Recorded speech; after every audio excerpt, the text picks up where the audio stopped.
Greetings, citizens, and welcome to another adventure of the Real Comic Heroes podcast. My name's Travis. And I'm Patrick. If you're new to the show, each episode we review a movie from the comic book genre. You can find our list of reviews over at realpodcastnetwork.com.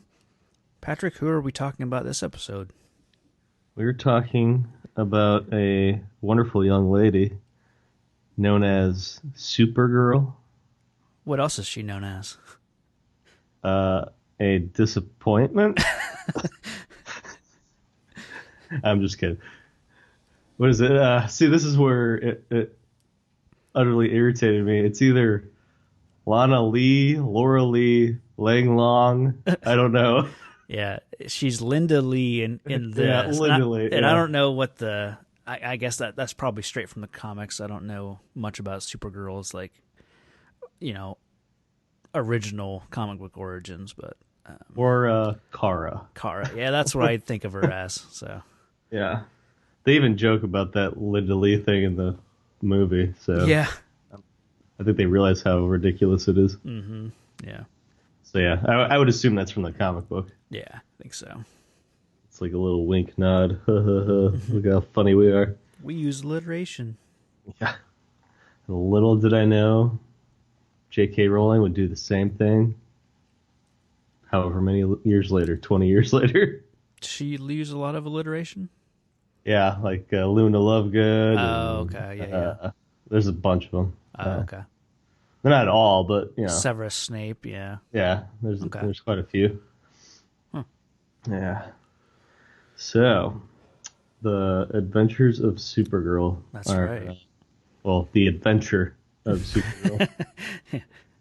I put adventure in quotes. Yeah, but, yeah. I guess it was kind of an adventure, though.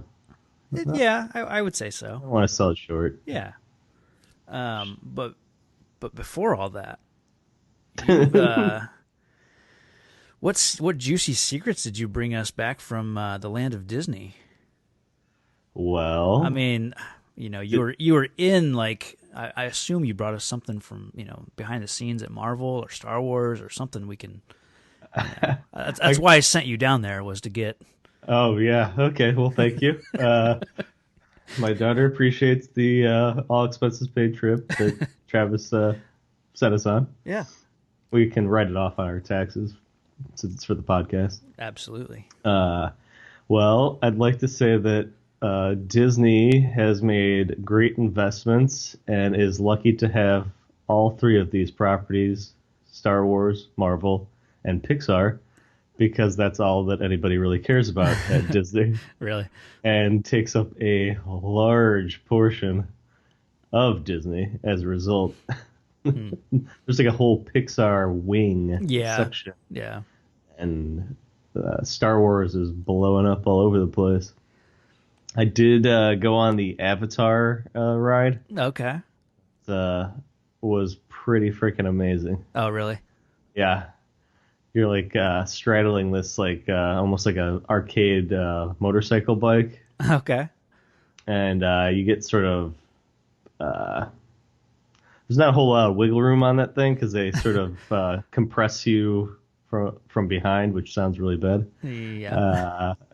And it's so creepy because when you're straddling the bike, you're riding this four-winged beast thing from Avatar. Sure. I have no idea what it's called.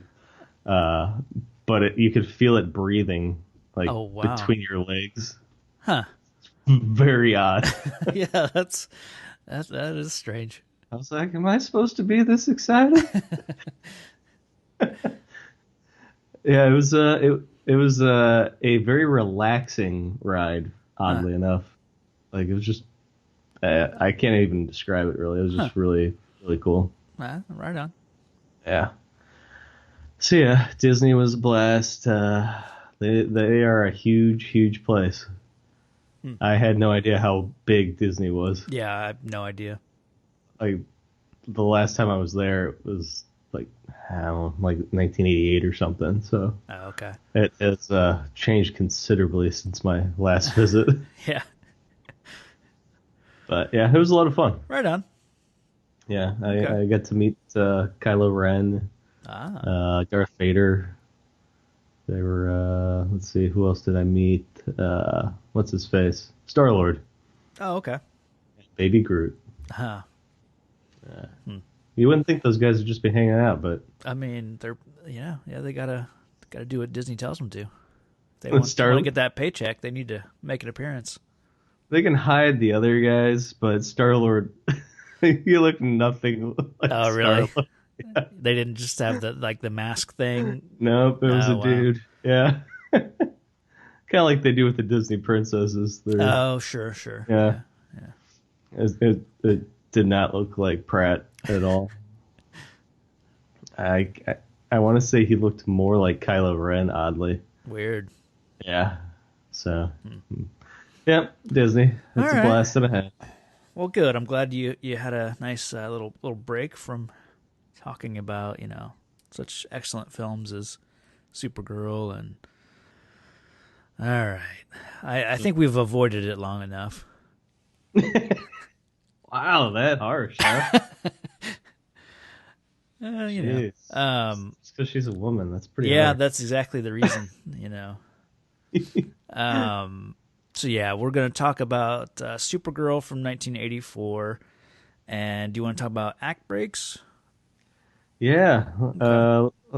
You know what? I was thinking of actually a subtitle for Supergirl. Oh, okay, hit me. It could be a couple things. One could be my favorite actually is Supergirl, and then I'm going to butcher this word. Romspringer. Okay. Yeah. Which is the Amish. Rumspringa. Go explore the world because of where she started the movie and where she ends up. Yeah. Okay. Or I'll save the other one for later. Actually. Do you have any? I know you said that there were a bunch of taglines for the movie. Yeah, a lot of them are based around this being her first adventure. Okay. So they must have thought this was going to be a franchise. Yeah. So I pared them down quite a bit because there's like 13 of them. Oh, jeez. Yeah, and they're all a variation of adventure runs in her family. Oh, yeah, that's. And she has all the power of the universe, but she still has to learn about love. Ugh, jeez. Her first adventure on Earth. Okay. That's pretty inspiring. Yeah. She'll be with you this summer. Okay. I can't even read these things. She's traveled 20 million light years to save her home, and the adventure is just beginning. See, it's all just beginning, starting. Adventure. Wink, wink. She's got a cousin. Right. God, I can't even find one. The best one is The Legend Begins, ... Yeah, that's pretty generic. Yeah, and that's why it's the best one. Yeah. Her legend is just beginning. Yeah, it's all the same thing. It's just very uninspiring. Okay. Oh, adventure runs in the family. I didn't even see that one. Ugh. Yeah. I don't hate that one. Adventure runs in the family. God. It sounds like a tagline for The Incredibles. Yeah, see, that would work. But, yeah. She's definitely tied into Superman, and not in a subtle manner. Yeah. But I guess that's her character in general. Yeah, and there's no way around that, so. Okay. All right. So, act breaks you want to talk about? Yeah. I think we were in agreement as far as, like, the Act 1 ends when she's in school and they've got, like, a 3-day weekend and everyone kind of goes their separate ways, kind of. Yeah, everyone heads out to the swinging hotspot of a random town in the middle of nowhere. Yeah, where they all meet up at Popeyes. Yeah. Maybe had an A&W root beer. Maybe. I mean, if it's available. I don't know. I feel like they could have done a better job of letting us know if there's any A&W in this little town. Yeah. Like much in this movie, subtly done. Yeah, yeah. But, Superman 2 was also guilty of product Oh placement. yeah. Like, it was all over that second movie. I guess product placement runs in the family too. Yes, yeah. Advertising. Merchandising. What about Act 2? I just had to say I had to sneak that Spaceball reference in. Oh, is that what it is? Yeah. Oh, yeah. You got called out on Twitter. What? What is this Twitter you speak of? Yeah, I know it's a scary land that you're unfamiliar with. Yeah, Rory mentioned Oh, that son of a bitch. you had no Spaceball reference in our Terminator episode. So I told him you're slipping in your old age. Or To you're be you're getting fair, forgetful. I enjoyed that movie greatly, and it did slip my mind. So Yeah. let me say I tend to sneak them into movies that are less than ideal. Okay. Damn it.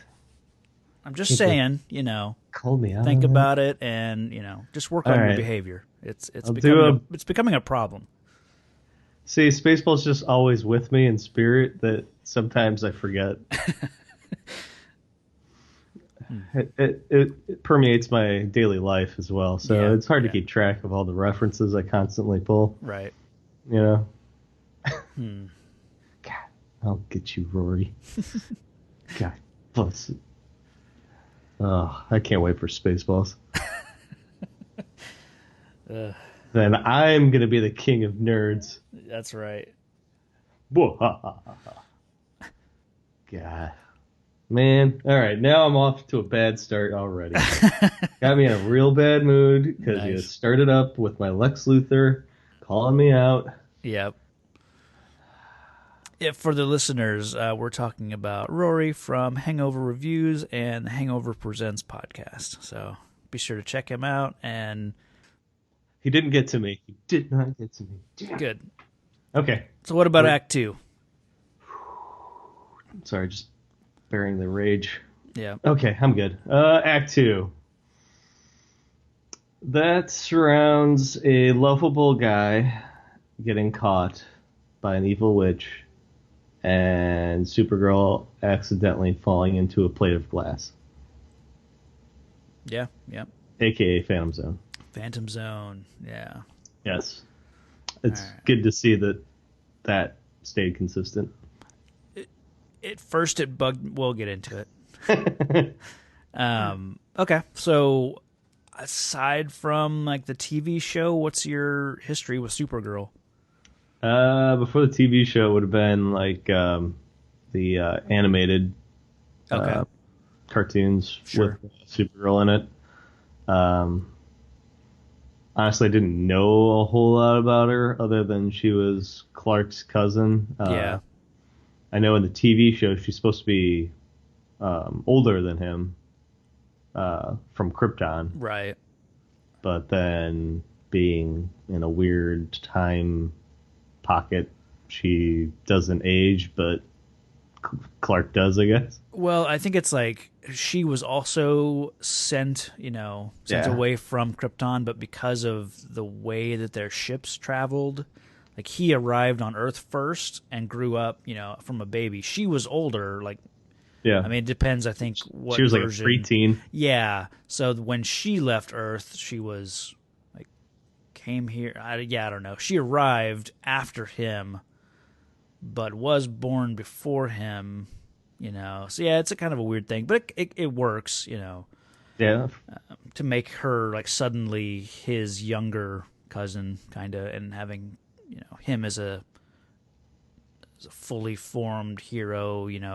Yeah. Role model kind of thing. So So I get the same vibe from this one, mainly because they portray her as a high school prep school girl, and Superman's already, working at the Doing his paper, thing, yeah. doing his thing. So okay. I got the same vibe, just not as drastic of Yeah, an age gap. yeah. I think. Yeah, they really don't lean on that too much, and Yeah, I was kind of surprised they went to high school or prep school or whatever with her. yeah, I thought that was an odd choice. Interesting, but kind of an odd choice. So I should say I've seen this movie in bits and pieces. Okay. I've never watched it all the way through. Sure. And I think I've only ever caught it while she's hanging out in the Scooby-Doo Funhouse lair. Okay. So Yeah, I must have seen this as a kid. I think I've talked about it before. Like Sci-Fi Channel used to run kind of these old comic book movies a lot. You know, the 70s TV, Spider-Man and Doctor Strange movies, and this one I always remember at least catching probably all the way through, but so long ago I couldn't remember any of the details, and so it was a first time viewing for me. So. okay, yeah, well, sounds like we're in the same boat. Kinda. Yeah. Okay. Okay. Well, do we want to jump into Act 1? Sure. Wasn't expecting the Kryptonian hippie commune Okay. at the beginning. Like, I didn't know what the hell was going on. Yeah. Because at first I thought, I don't know if you're familiar, well, you probably are, but the miniature Krypton. Yeah, the bottle city of Kandor. Yeah, I was thinking that's what we were looking at. Right. I just did wasn't too. expecting her to be with other people. Sure. Like, I'm used to the story from the TV show Okay. where she's in a pod and finally makes her way after getting wrong directions from MapQuest or something. Yeah. Yeah, I'm not familiar with Argo City, but after hearing the name, it might be straight from the comics. I'm not really sure. Because I always think that she's from Kandor as well, but I don't know if that is the case. So, but yeah, it is weird. They present this place that she lives, and they don't really explain that it lives within a pocket universe. And there's no explanation to how it's survived, beyond like Krypton's destruction. So it's like in a weird crystal-esque thing. Like, it starts out like showing you the outside, and she does go to it later at the end. Yeah. So it's I kind of thought of it kind of like a Phantom Zone. Okay. Where it's outside of time and space or something. Sure. And apparently they have a hard time creating life.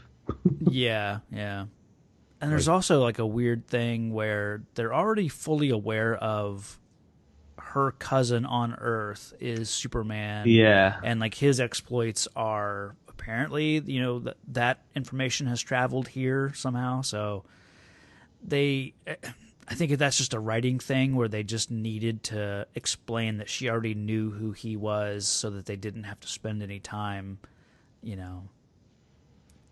of her finding out about Superman, essentially. So, yeah, I don't understand why they don't all just go to Earth. Yeah.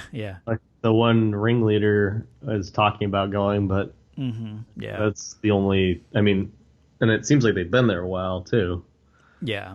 So, I don't know. It was interesting. Yeah, real murky as far as explaining why they are living in this thing and how it has survived Krypton and all that. So yeah.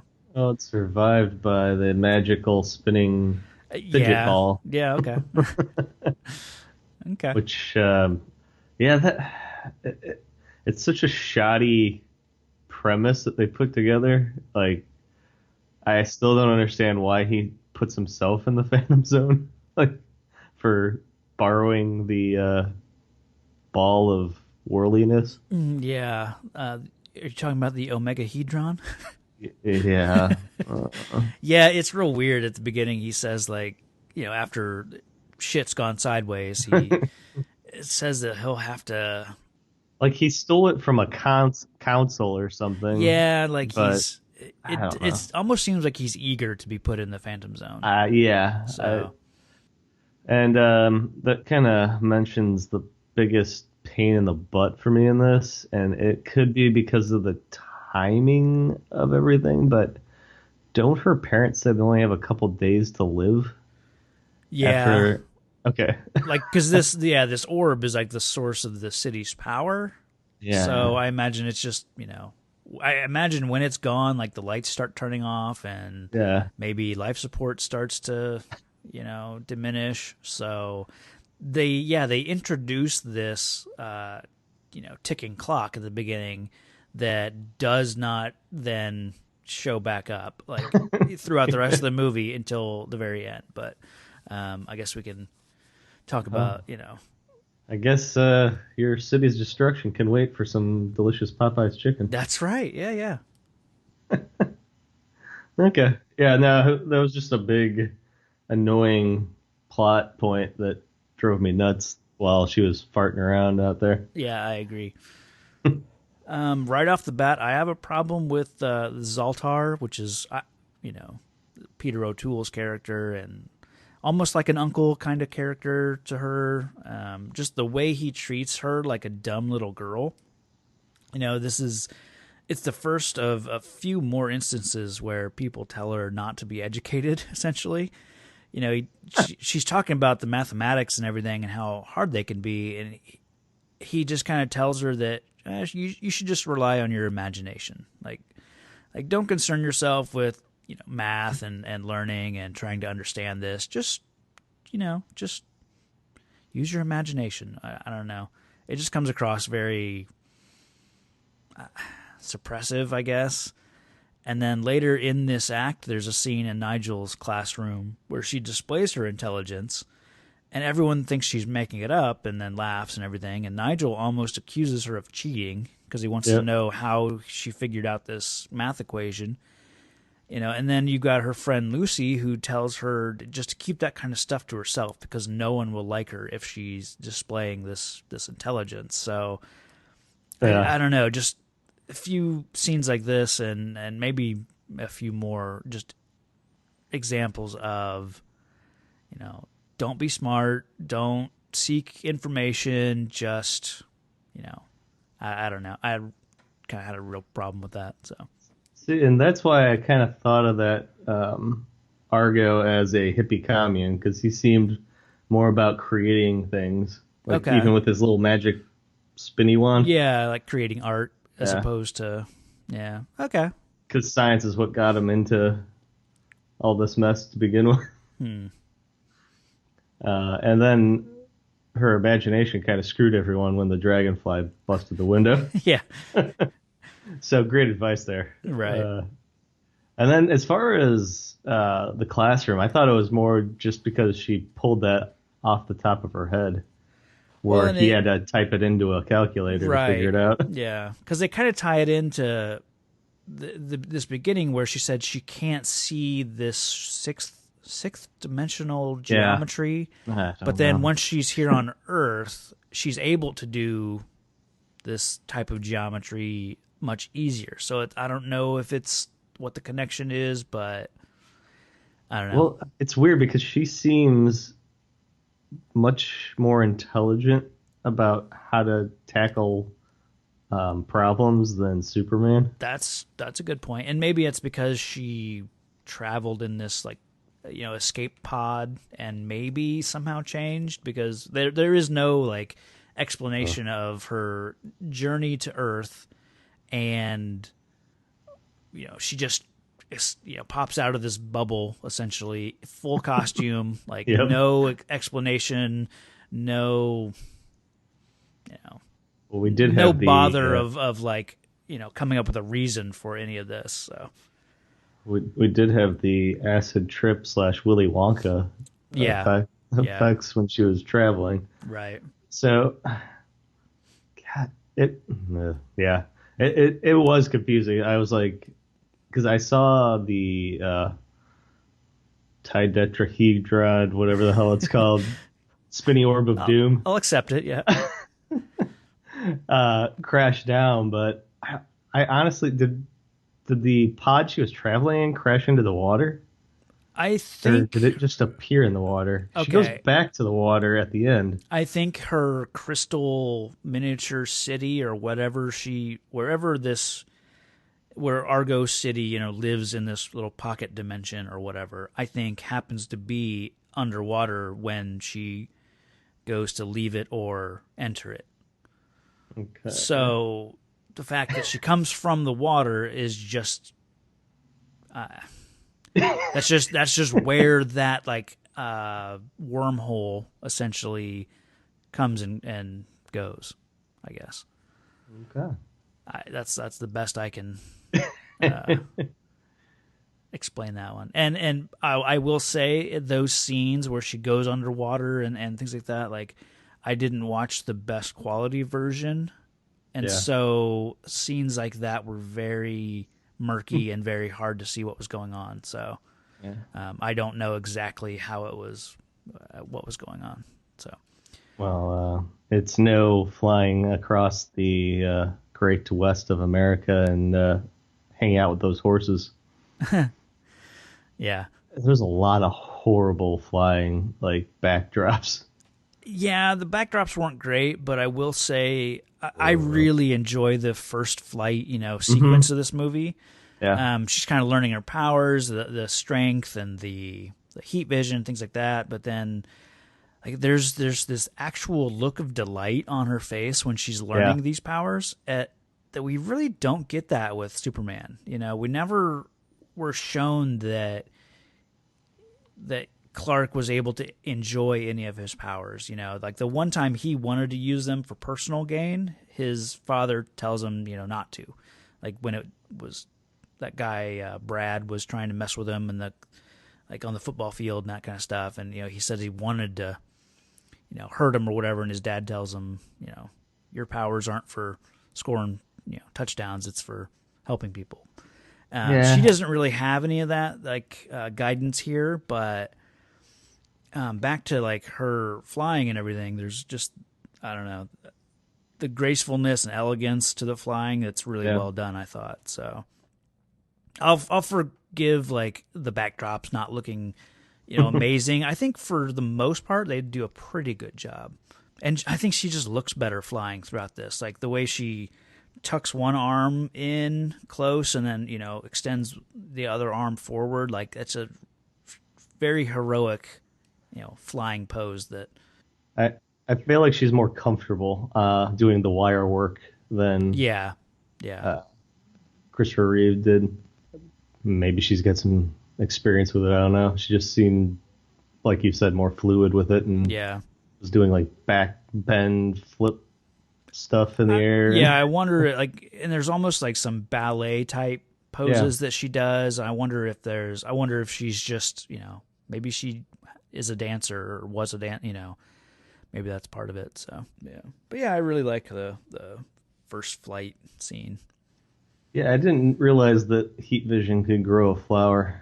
I think is that like unique to her? No, I think what she's doing is she's controlling her heat vision enough that she's warming up the flower, and essentially it's just. I mean, just like a flower will do in the sunlight, it's a tight little bud, and then as it gets the sunlight and the warmth and everything, it just opens up. So I think all she's doing is essentially warming it up. Like, wow, that's insane. Yeah. But to get back to your comment about the joy that you sense from her, I think it may have to do with Clark pretty much growing up with the power and her experiencing it as a, we'll say, teenager. Yeah. So she hasn't known it her whole life. So she's more like us. Like if we could fly, then we'd have that same. Yeah. That's a good point. Crazy joy. And then Clark, who's had to go on the struggle bus as a toddler, trying not to incinerate everyone. Right. Yeah. He's like, damn powers. Right. Almost like growing up with like a burden rather than something that is a gift. Yeah. Okay.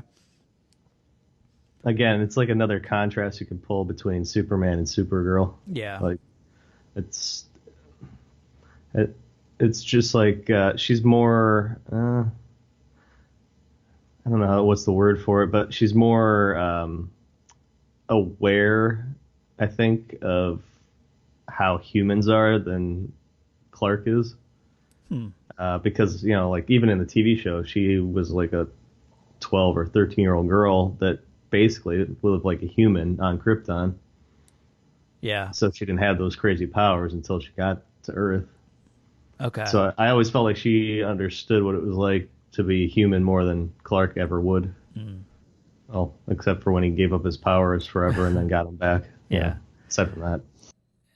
There's a real weird line in this movie about like sometimes she's witnessing humans for the first time, and some of the things that they do are a little strange to her, but sometimes it's like she knows things like, going to the typewriter and forging a letter from her cousin Clark as a reference letter for her to get into the school. Like, how does she know how to do any of this? But then she doesn't know, what is it? Her and Lucy are talking, and she has no idea what something is. I know what you're talking about.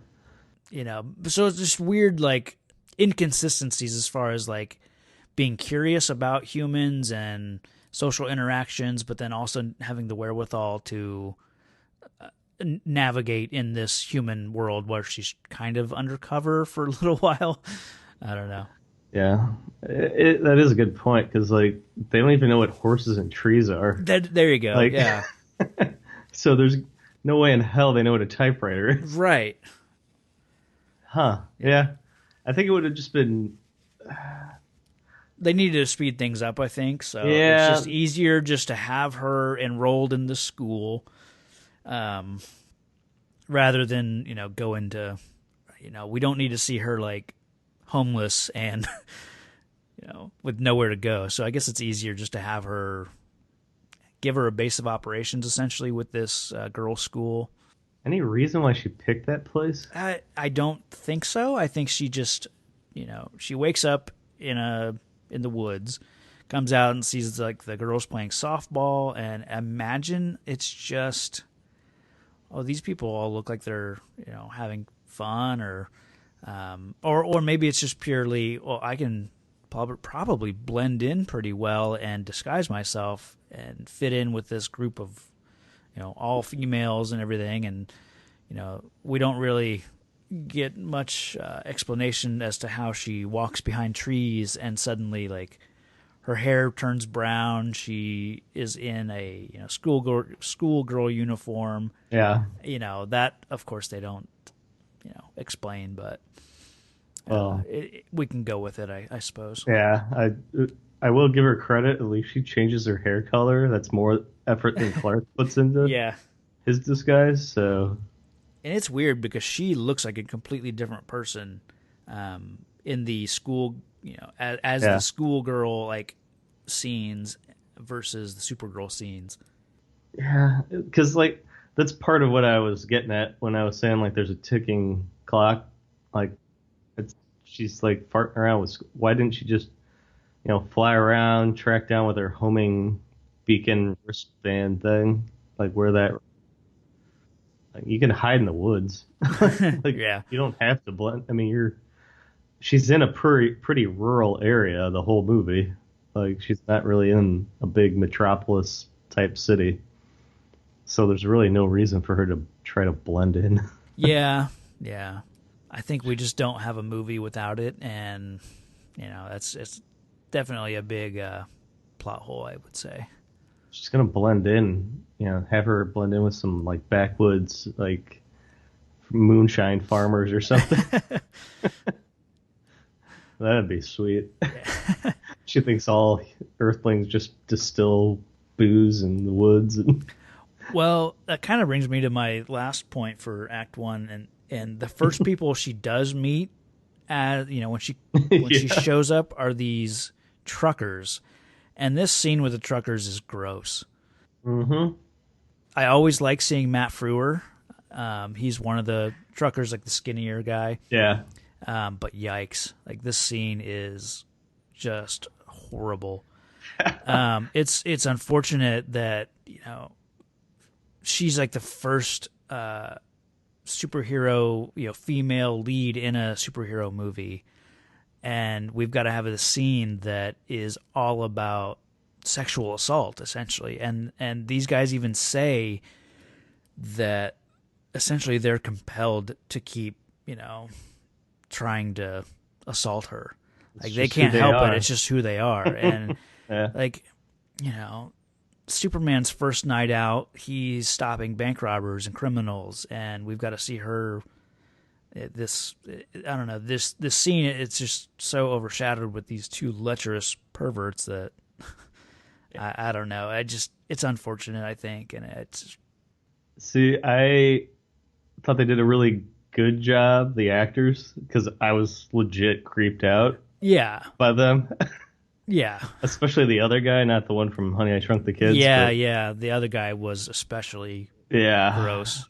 And I mean, granted, the whole time I'm like, why are you messing around with somebody that says they're the cousin of Superman? Yeah, that's what I couldn't understand either. And it's like they try to make it seem like they're like almost like zombies. They can't stop themselves from just continuously trying to assault her, you know. I think it may have been a situation where the filmmakers were trying to show a powerful woman dealing with a common issue. Like, it could be. It's kind of a weird double-edged thing. It's kind of lame that they had to do it in their minds, but at the same time, it is showing sort of the reversal. Yeah. And trying to say like, we can't help it. This is just something we have to do. You know, I find that really gross. Because that makes guys look creepy. Yeah, every guy is like which we are, but I think we can control. You know. All right, I guess we know where why Travis hangs out at truck stops now. Well, yeah, yeah. No, I mean, I don't know. This scene just really bothered me. I think their heart was in the right place. It was just executed. The filmmakers, you mean? Yeah.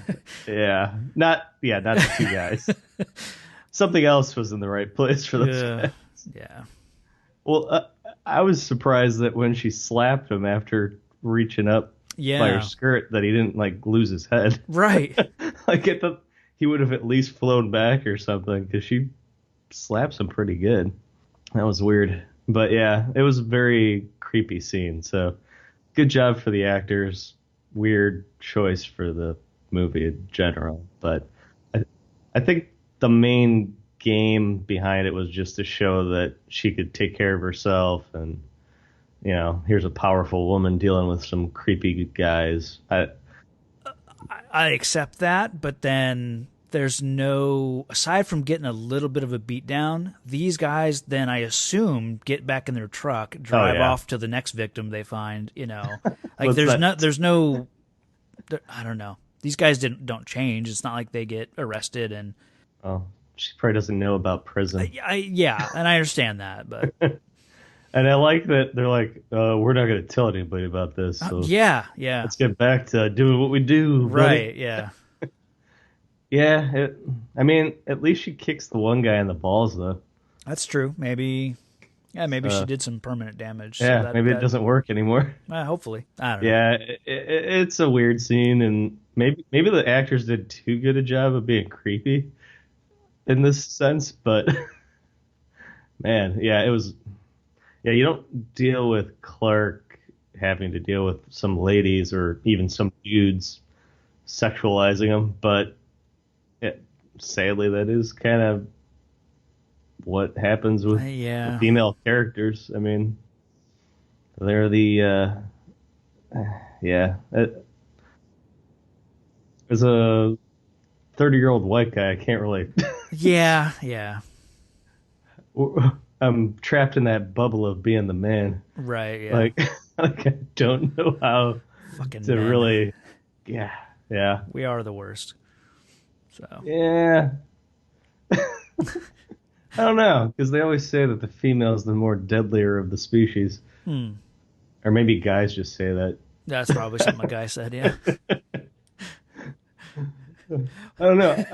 I don't know, Patrick. Why don't you mansplain that to me a little bit more? I don't know. I'm just trapped in this bubble of being a guy. I just can't help it. It's who I am. Right, yeah. Well, why don't we, table that for now and all right, let's get back to this flying broad. Yeah. Yeah. I'm ready to move on to Act 2 unless you have any more Act 1.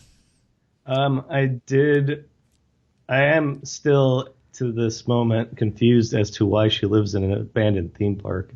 like a Oh, you Scooby-Doo mean villain. the witch? I Yeah. guess we haven't even talked about really them. Yeah, there's a kind of a throwaway line where Nigel's talking about her Selena. Celine, and yeah, using her powers, kind of like I imagine, like a fortune teller or maybe like a circus sideshow kind of Yeah. thing. And so I guess that's just the connection to why they live, yeah, in an abandoned circus theme park kind of thing. Yeah, Yeah, it's just a weird. That Nigel and Selena it's a very bizarre relationship. Like, like he almost, I can never get my head around what he is. right. Like, they explain him as having all this experience with magic, so I don't know if he's like a legit like wizard guy, Yeah, like that's lived longer, I don't think so. or I read I read something. I think it was in the Wikipedia that he is a warlock, okay, and then she is a witch. yeah. So takes me into like an Act 2 note, but feel like we're both kind of on the same place where no one in this movie is proficient at being the bad guy. You know, he Yeah. like Nigel is the most competent as far as being informed of the dark arts or whatever, but he's like you said, we're not sure what his role in this movie is. He's disinterested in using his power. Instead, he is a teacher at her school Yeah. conveniently. But then he's also like stuck up her Celine's ass and following her around as if he's waiting for her to become powerful so that he can either guide her or benefit from her. I'm not sure. He seems like he's in control at the beginning. Like it's a weirdly abusive relationship where he's like, "You're nothing without me. You'd still be guessing people's fortunes." Blah blah blah. Yeah, that's where I was getting the fortune telling line Yeah, from. Yeah, you're right. and so it made me think like he was legitimate before all this magical ball action happened, and maybe she was sort of like studying under him or something along those lines. It's a weird dynamic between those two. Agreed. Yeah. Okay, yeah, enough of Act One. Okay. And that was that'll be one of my Act 2 points is just more about their weird dynamic and how she's the incompetent one throughout the entire movie, but she has ambition and desire. And then the orb, which seems to just kind of boost her power, but then it doesn't make her. I don't know. She doesn't learn anything. She's just continues to be like half-ass guessing at how to use this power. So Yeah, even like when they're scoping out the landscaper, it starts making light and noise, and she's like, "What is it doing? I don't know. How am I yeah, supposed to know?" But somehow she knows that it can help. Like she talks about it talking to her. yeah. I like that it amplifies her power, and I like that the orb itself is like growing inside this container that she puts it in. Like that's kind of a cool element throughout the movie, but between the three villains, essentially Nigel, Celine, and then Celine's Otis, essentially Yeah. Bianca, I think. Hmm. Like out of the three of them, it's just I want one competent, bad guy.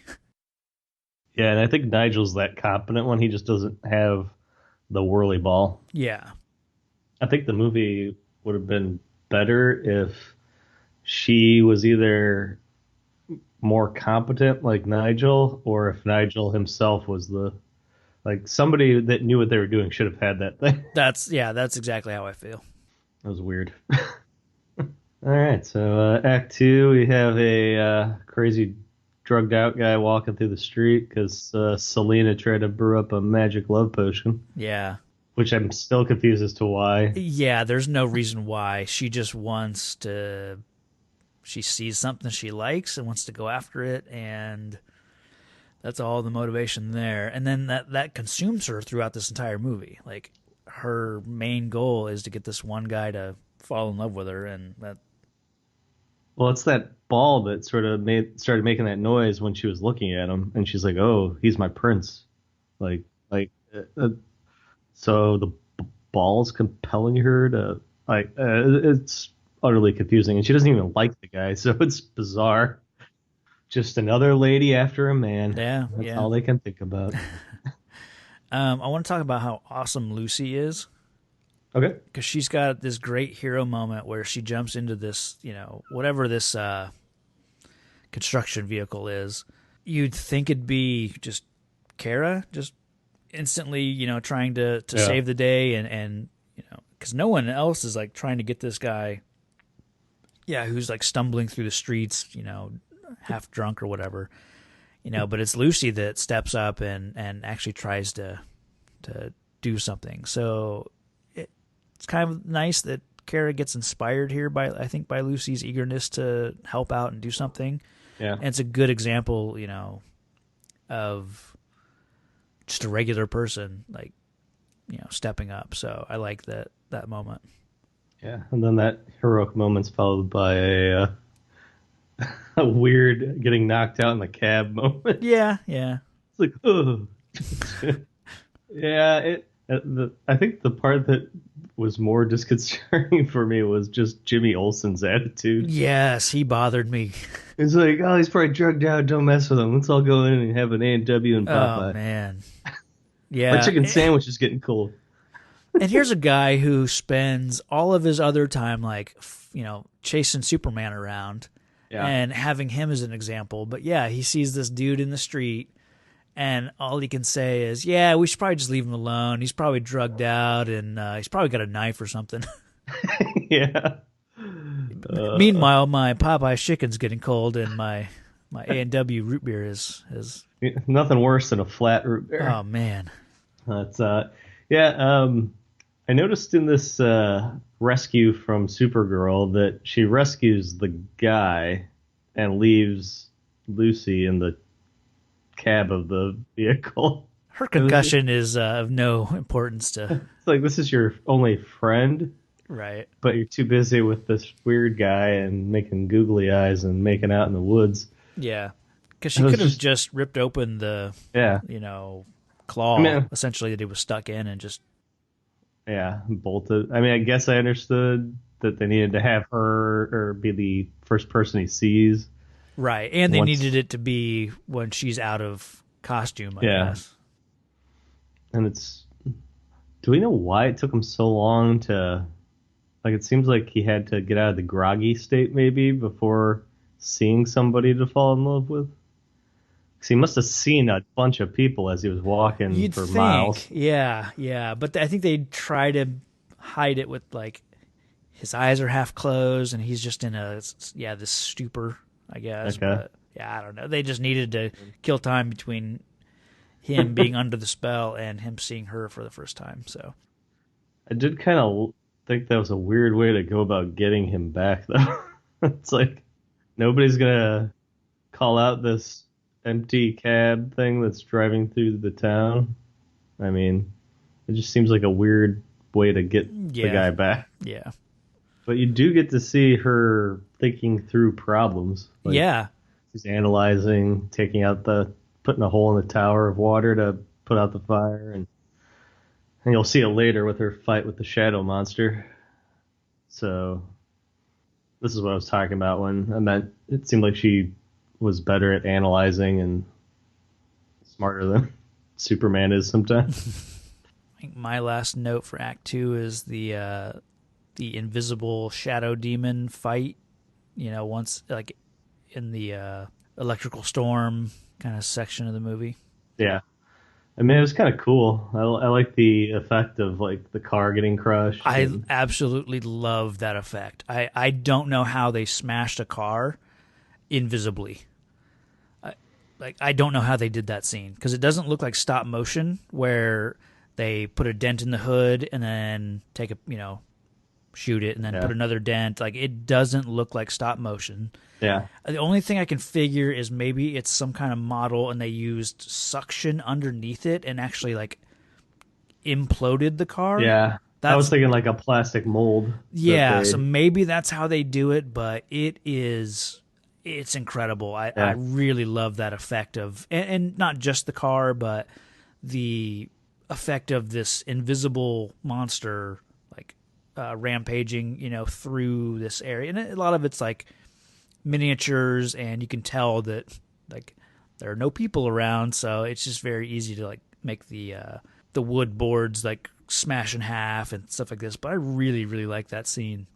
Yeah. And the fight itself, once she shows up to fight it and everything, like you said about her analyzing things and realizing that she can use like electricity, and goes up, takes this like almost like a lightning rod, Yeah, uses lamppost. that against this lamppost. Yeah, I really, really dug that fight. Yeah, I mean, granted, I have no idea how she weaponized it, but Yeah, I'll chalk that up to whatever, superpower. whatever. Yeah, superpower. I mean, Superman 2, he pulls off his S and throws it at Zod, and it becomes like this, plastic wrap. So Yeah. as far as powers go in these movies, I kind of just ignore what they can do.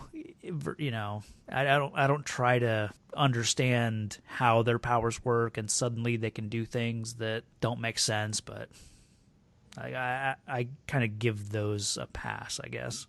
Yeah. Okay. Yeah.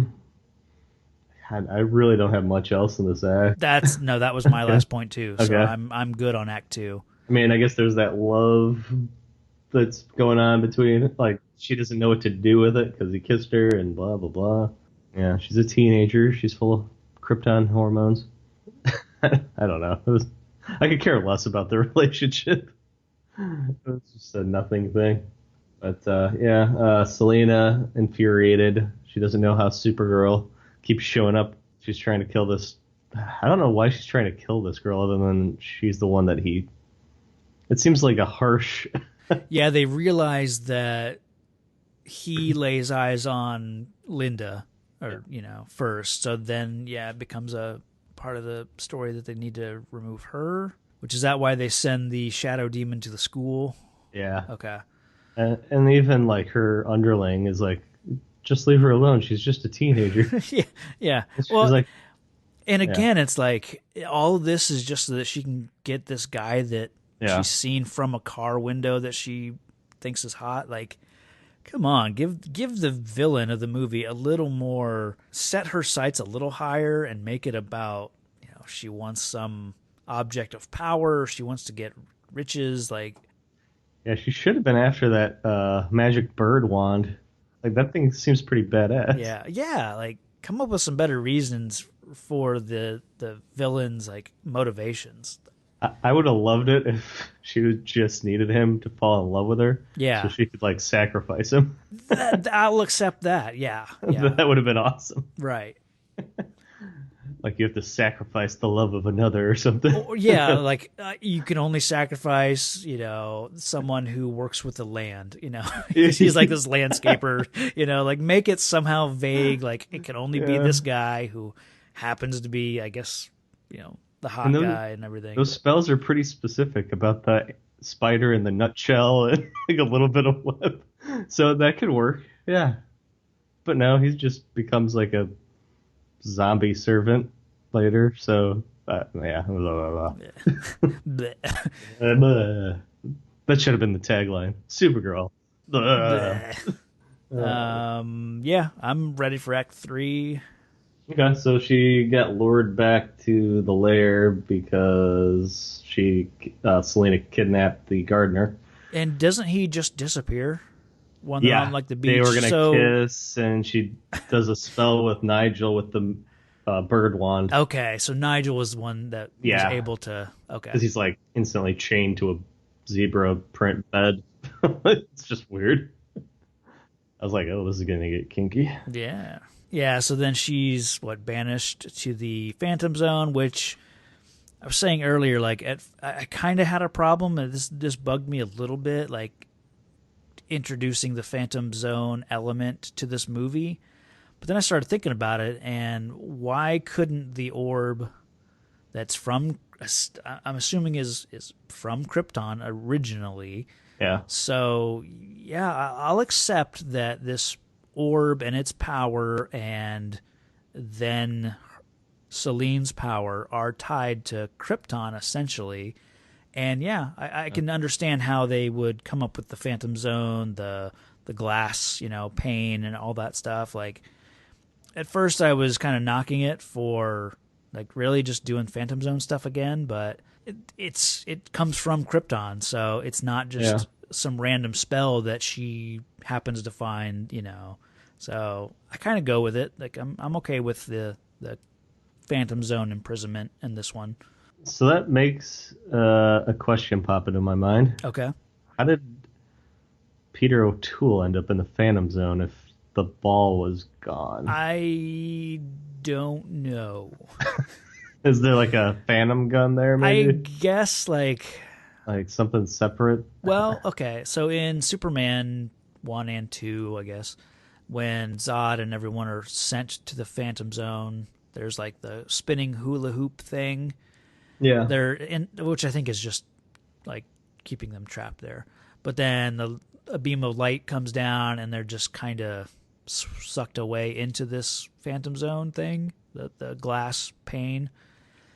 So maybe there's a similar, Phantom Zone booth in Argo City somewhere, because once she leaves, and we also leave and never see Argo again. They should lose all power without the ball. Maybe there's just enough power left over in so that. let's use it on this guy. Well, in the Phantom Zone generator, maybe there's enough power to send one more person to the Phantom Zone. The same way, like, there's still enough power to run the lights for a while. There's enough power to, do other things. So he probably uses up the last of the Phantom Zone energy. Okay, sure, Travis. Okay. Yeah, that works. And that energy can only be used for the Phantom Zone. Right. There we go. Like, they had one more bullet in that gun. Yeah. Let's just say that they couldn't allocate it elsewhere. Right. Yeah. To keep breathing. Yeah. But, And, I do like that we actually see the Phantom Zone. Yeah. Like, the desolate landscape and all that stuff. So it's kind of fun to think about. This is where Zod was for all that time, and he even says, Zoltar even says, like, like over the hill, there's other people there, So I kind of dig that, That's the part that's weird to me, like, that I just picture like a evil doer commune on the other side of the hill. Yeah, now. yeah. But I like the getting to see the Phantom Zone, and I like the tar pit was a nice touch. Yeah. And her realizing that she doesn't have her powers by trying to crush a stone or something. Yeah. She legitimately freaks out. So it was a nice to see that, I guess. Yeah. I like it. And he was acting awesomely bizarre with the weird spray stuff. Yeah. I didn't know what was going on. Well, I think Peter O'Toole, I think, had a reputation for just being a drunk, and that, carrying over into his acting. Like, it would not surprise me if he was drunk, while filming these scenes, because he just looks, either he's a really good actor or he, for some reason, I don't know why this performance needs to have why he needs to appear drunk. So I'm just going to assume that he just was. See, I assume that spray stuff was some kind of like liquid that got him through the insanity of the Phantom Zone. Yeah, I think like he's just coping with senses or did something. Yeah, but luckily he knew a way out. His sacrifice felt a little obvious. Yeah. But, like, I don't mind it. It felt justified. Like, didn't surprise me that he needed to die or that he was going to die, And he did get an Obi-Wan Kenobi moment. And later. that's kind of what in my head, that's all, likened it to. So it felt completely natural for this movie. Like, it just, a little obvious, but totally fine. Her, like, heroic return worked really well for me. And that's something that, throughout this entire movie, like Helen Slater does an amazing performance throughout the movie. Like, she plays this character perfectly. She looks amazing in that costume. Like, the costume's perfect. And she looks like as good in her costume as Christopher Reeve looked in his Superman costume. Like, they both just look perfect. Well, they look like the character. Yeah, like, yeah. To a T. And I dare say that she could have given him a real run for his money in terms of playing the hero. Like, now I'm really sad that they didn't do a Superman, Supergirl team-up movie with both of these characters, like, with the full support of the studio behind them. Like, it could have been a really amazing thing with these two actors, playing those two characters like that. It's a shame that it didn't work out. Yeah, it was fun watching them team up in the TV show, Supergirl. Even though we don't know this version of Superman at all, it was still kind of fun seeing the characters together, especially in that one because Clark's like the little cousin. And, which there's a weird one dynamic. are you talking about? In the TV show, Supergirl, where she actually has a few episodes with Superman. Oh, okay. I haven't gotten that far. Oh, okay. I'm still like somewhere like halfway thugh season 1 of Supergirl. Oh, so okay. But I mean, I know he shows up, but yeah, I haven't seen It's just them. fun seeing them together, like the characters. So yeah, it would have been an awesome movie if Christopher Reeves and her got. Yeah, and apparently he was supposed to make an appearance, but once production got underway for this, I think he kind of realized what it was going to be. And this came right after like Superman 3, where things were starting to, kind of go downhill. So he pulled out and didn't agree to be in the movie. And it's too bad. It probably wouldn't have been what I'm picturing in my head. So it's probably for the best, But back to just saying, like, Helen Slater is perfect in this role.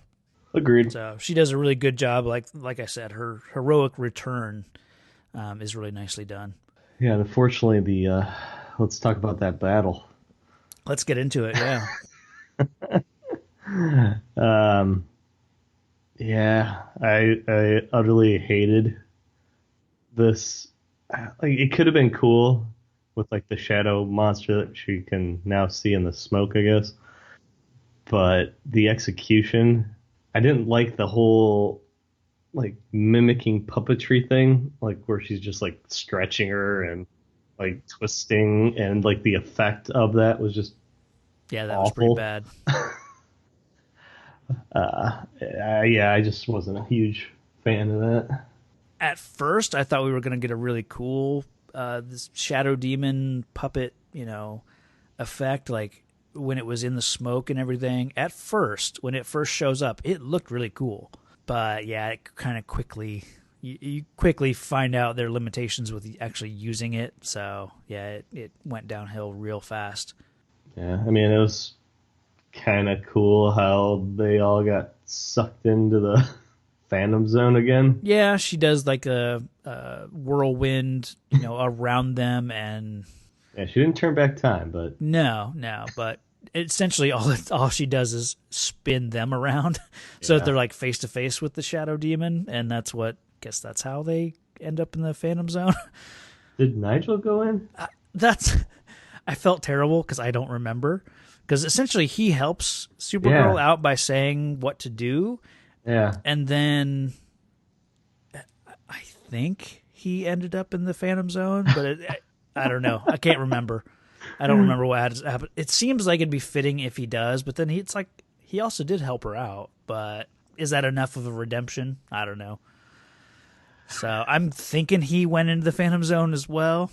Because I know her sidekick did unfairly. Yes. No, she deserved to go too. Oh, come on. Yeah. She wasn't that bad. She tried to leave. Remember? Selena like zapped her into the wall. Yeah. Like, I didn't think she was Phantom Zone bad. The sidekick. Right. She was just along for the ride. Like, I didn't think she had any guess. grand plans of her own. Yeah. Well, but there's no like police presence in this movie, and like what crimes has she committed? So what other, like, you can't really send her to prison. I mean, what has she done?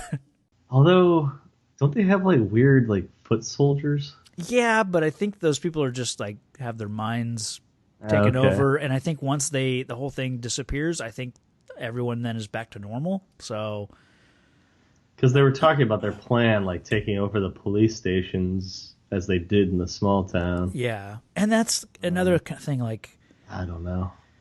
at the end there, it kind of starts to work because, yeah, she does have, like, this town is under her control and everything. And it's like, okay, well, finally she's starting to actually use her power for other things than making Ethan, lust after her. But, Well, that was the whole thing. She wanted world domination. It was just such a generic. well, and once they try to actually pull that off, it's like, it's a little too late. Like, I don't care. And there was another little nice scene of Lucy like leading kind of this mob of protesters, and that worked for me again. But here at the end, it's like I got nothing else. Yeah, I was like, hurry up back to the city that's all dead. Yeah, like I wanted to see more Supergirl, but I didn't care what was going on around her. Yeah. All right. So yeah, she flies back to her underwater crystal. Yeah, because they remembered that was a thing. Yeah, everyone's been dead for days. But, yeah. They've resorted to cannibalism and oh, that'd be awesome. Just mass hysteria breaking loose. Yeah, it's unfortunate that she had to go back. Like, I kind of wish the end of the movie was her remaining, just staying around just to be a hero here, or some hint that she was coming back. They wrap it up real fast. Like, yep. Okay, I know you have to leave, so bye. Bye, random landscape guy. Sorry. All right. So I think that should do it for this epic tale of Supergirl. Yeah. I've got nothing else as far as. Thank God. This one weirdly had some love online. Oh, does it? I didn't even look into its. What does IMDb say? Like, it's got random 4.3 out of 10. Yeah. But like there is like a niche group that really likes this movie. I mean, I can see like the character is great, like I was saying, so that she deserves to have a following as far as people that liked, like the character and everything. But yeah, it's. I wanted to like it, but it just wasn't that much fun. Yeah, that's kind of where I'm at. It was more disappointing than anything. Right. Shall we jump into most heroic, most villainous? If we have to. Oh, we must. It's our one mandate. Tomato meter. Oh, okay. 7%. Yikes. And then audience was 26% though. Okay. So there's like a weird niche group of people that really like it. But yeah, I was thinking like single digits all the way. It didn't seem like a made-for-TV movie. No, it had better budget, it seemed like, and the story did. Yeah. The story was very soap opera-y. Yes, for sure. But yeah, let's get to most villainous, most heroic. I believe there's a hero in all of us. I just finally know what I have to do. That keeps us honest. I'm here to fight for truth and justice in the American way. Gives us strength. You will give the people of Earth an ideal to strive towards. Makes us noble. And I know in my heart that it's right. So I think we already mentioned the most heroic, kind of, with what's her face, Lucy. Yeah, that's actually what I had too. Yeah. Her attempting to save Ethan. Yeah. I mean, she's like the first rescue, because previous Supergirl basically only just saved herself from those creepy guys. Yeah. Right? I mean, basically, yeah. That's essentially the first action scene. Okay. I guess. Weird. That is weird now that I think about that. The first rescue is not even from Right. It Supergirl. doesn't start out with her like being the one to initiate the rescue. It's, someone else. So, yeah. You were made to be ruled. Gods are selfish beings who fly around in little red capes and don't share their power with mankind. In the end, you will always kneel. I think you and I are destined to do this forever. So, Villainous, what do you got? The pervy truckers. Nice. Yeah, they probably are the creepiest. Yeah, I mean, what did you have?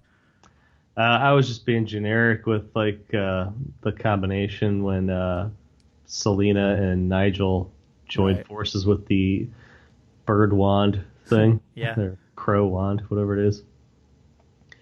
I just thought that was like the time when, like, it was what I wanted the whole time was the combination of the two. Yeah, with their powers combined. Yeah. So I sort of took that as like the most villainous because it was actually the most competent villainy going on. Like, I wish we would have had the vibe that we got from Queen Taramis and her Grand Vizier from Conan the Destroyer. Yeah. Like, people that needed, powerful artifacts or objects to boost their power or unleash this demon thing. Like, I don't know, characters like that would have worked better, I think, in this if they wanted to go with magic and dark magic and all that stuff. So yeah. Okay. So, do we want to talk about ratings? I guess so. That pretty much says it all right there. Where are you at with ratings? I'm at a 2. Okay. I enjoyed the acting of Supergirl. There was a few action scenes like we were talking about with the car crushing scene with the invisible monster.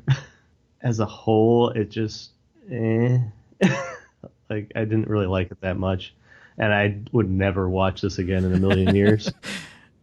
Oh man, maybe I'm talking myself to a 1.5. Wow. Yeah. Okay. 1.5. 1.5. Okay.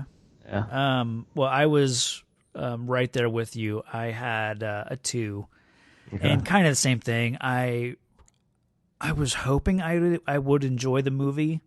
Like I said, like Helen Slater does a phenomenal job. I think her character's perfect.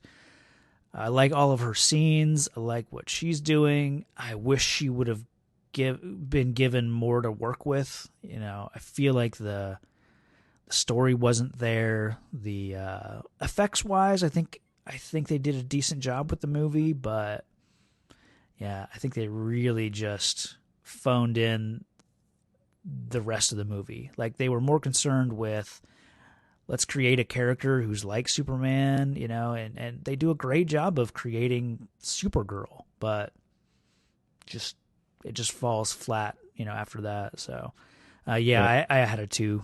Yeah, I think that's a 1.75. One of the bigger stinkers that we've covered. Yeah. Yeah. The best thing I can say is that we don't have to watch it anymore. Yeah, I'm with you there. I'll never watch this again. So yeah, we've made it. Yeah, I mean, in a way, I'm glad I've seen it, but because I did get enough out of it that I liked, but just there was more I didn't like about it. So that's sad. Yeah. Poor Supergirl. Yeah. I mean, I could see why they didn't get a sequel. Oh, totally. Yeah. Kind of ending on a downer there, but it's just I wished for more and didn't get it. Yeah. So yeah, that's how I feel. And I don't think the TV show helped any because it's like I know what it could be, and I enjoy the TV show quite a bit. Yeah. But it is what it is. Yep. Yep. All right. So on a lighter note, what do we got up next? Next, we have A View to a Kill. We're back, baby. Bond. Da-da-da-da-da-da. View to a Kill. Yeah. Is this the last? It is. It'll be the last Roger Moore. Wow. Yeah. So that'll be... interesting. I'm wondering how time will tell on this, because I'm. No, I don't think this is the first one we've done after his passing. We did Octopussy we did right after. Yeah. Yeah, it's like I forget if we recorded it right after or if it aired right after his death. But yeah. Yeah, I'm gonna wonder how that impacts my viewing. Yeah. Okay. So yeah, we're back for a real movie. Yeah. Yeah, this is a weird one. I think it was just more disappointing, and it just Yeah. very bizarre. But that and the previous one was Terminator, so we went high and then fell really hard. Totally. We're gonna go back to the mediocre that is James Bond. I think it's a fun movie. It's been a little while since I've seen it, but there's some fun stuff in it. You know, it's not a great Bond movie, but I think it's an okay movie. I think we'll have fun with it, but we'll see. As long as there's an old guy picking up young ladies. Oh, I mean, yeah, and there's Christopher Walken, so that should be fun. Sold. Well, not then. This is like prime young Christopher Walken. I said sold. Oh, I thought you said so old. No. Yeah, I'm on board. Okay. You got me at Christopher Walken. Didn't realize he was in it. Good. Okay. Cool. Well, then, I guess we'll see you on the View to a Kill next. Should be a more exciting time, but I know Travis is up to some shenanigans outside of this podcast now. That's true. Yeah, I guess I should share that information with our citizens. So I've talked enough about movies by minutes shows on this podcast, in the past and everything. So I've decided to do my own movies by minutes journey through Zack Snyder's 2009 Watchmen film, and I'll be doing the director's cut, so it's like 186 minutes, just over 3 hours. When Patrick and I were in Chicago for the Movies by Minutes kind of meetup, I met we met my now co-host on Watchmen Minute, Eric. So yeah, we're gonna be tackling Watchmen 1 minute at a time. So I'm really looking forward to getting that going. We're in pre-production right now. We've broken the movie down into minutes. Now we're just in the process of working on our notes for the minutes and scheduling, and eventually we'll be reaching out for guests and everything. So what's that, Patrick? Oh, sorry. Felt like you want to say something, but yeah, I mean, so it'll probably be a hard time finding guests for the show. But if you know anybody that might want to be on the show, let me know. Yeah, I mean, Watchmen, I assume, is about the fast-paced, exciting world of watch repair. That's true. Yeah. And the men that do it. Okay. A closer look into the world of horology. Horology. Wow, you pulled that one out. Well, nice. I only know that term because I have a friend who does a watch blog, or he's deep into like the study of watches. So, yeah, horology doesn't sound like watch repair to me. I would have never guessed that horology was watch repair. Yeah, I don't know if it's like I don't know where the root or if to it's that. like the study of watches or time. I don't know, but we'll get into it. So your friend is a master of time, is what you're telling me? That's true, yeah. Wow, impressive. Yeah. So, yeah. Watchmen Minute will be, like I said, we're in pre-production now, and we'll be recording soon, and then episodes should start coming out early in 2018. What kind of schedule are you guys working on? Is it 3 a week or 5 a week? We'll do 5 a week, yeah. Okay. Yep. Yeah, with a 3-hour movie, I think doing 3. Yeah. Some shows do a 3 a week, or do kind of they break up the schedule a little bit. But I think to get through the movie, I think it'll be better to do 5 a week. So, yeah. I did not realize it was such a long. Yeah, well, it's the director's cut. Yeah. So there's an ultimate cut that adds in the animated Black Freighter material. So we didn't do that version.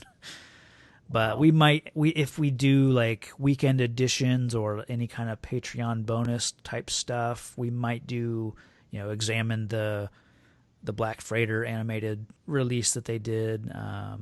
There's so much material for Watchmen, that there will be plenty of things to talk about outside of examining the minutes themselves. So cool. Yeah, I'm looking forward to it. So between now and then, if you want to kind of follow us along and stay updated, we're on Twitter at Watchmen Minute, and that's probably the best place to go for updates and everything. And you should have your listener group be called the Horologists. I think we've decided on the Crime Busters Listener Society. So, if you did Horologists, you could have gotten in some people by mistake. That's true. Yeah. Nice. Okay. Cool. Yeah. But of course, we'll have to get Patrick on as a guest. I know nothing about watches. I'm pretty sure they tick, and if it's not a digital watch, I have a hard time reading it. Well, I'll try to find you some minutes that aren't watch related then.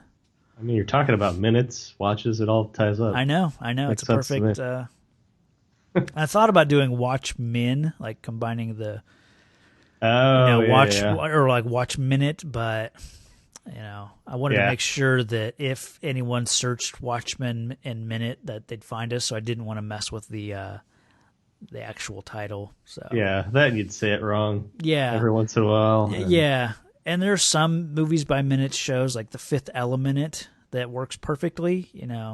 Combining. I'd say good call. Yeah. Alrighty. Well, anything else?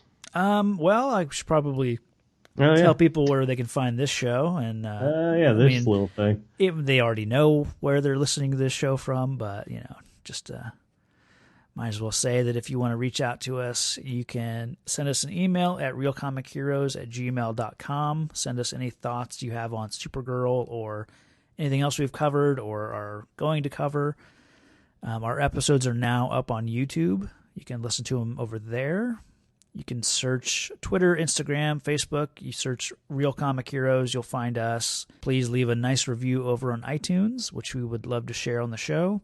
And then something I should have shared back on our Terminator episode, the awesome folks over at the Nerdify podcast. It's a UK-based nerdy, geeky podcast. They do a really good job. They shared some feedback for the Terminator, which says, I love the Terminator. I really enjoyed the tech noir atmosphere and the smaller, more intimate narrative. For me, as much as I love T2, it's very much forcing this quirky film into the mold of being a big budget blockbuster. So nice. It's kind of nice little take on the Terminator. I think that's everything I've got. Okay. Well, I guess it's time to head back to our underwater crystal layers and I think so. Call it a day. All right. Stay safe out there, citizens.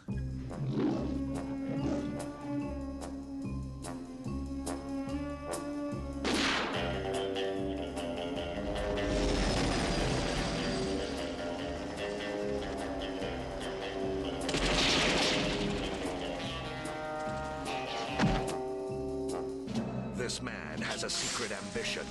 I propose to end the domination of Silicon Valley.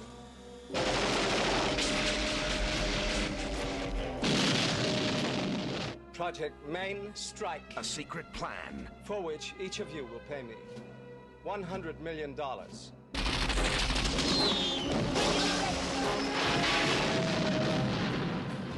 And a secret weapon.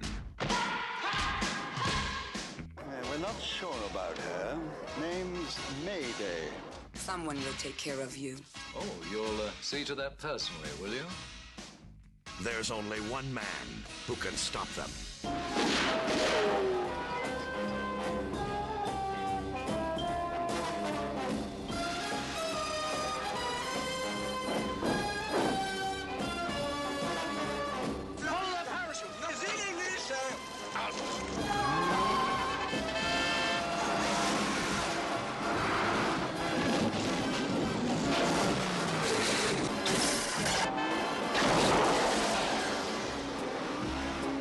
The name is Bond.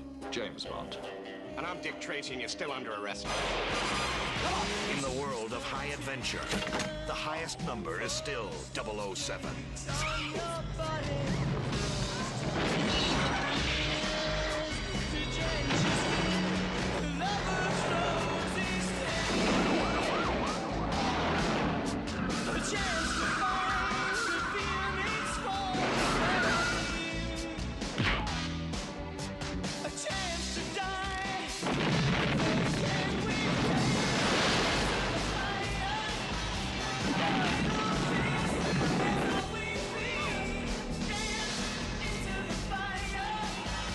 Roger Moore is James Bond 007 with Tanya Roberts, Grace Jones, and Christopher Walken.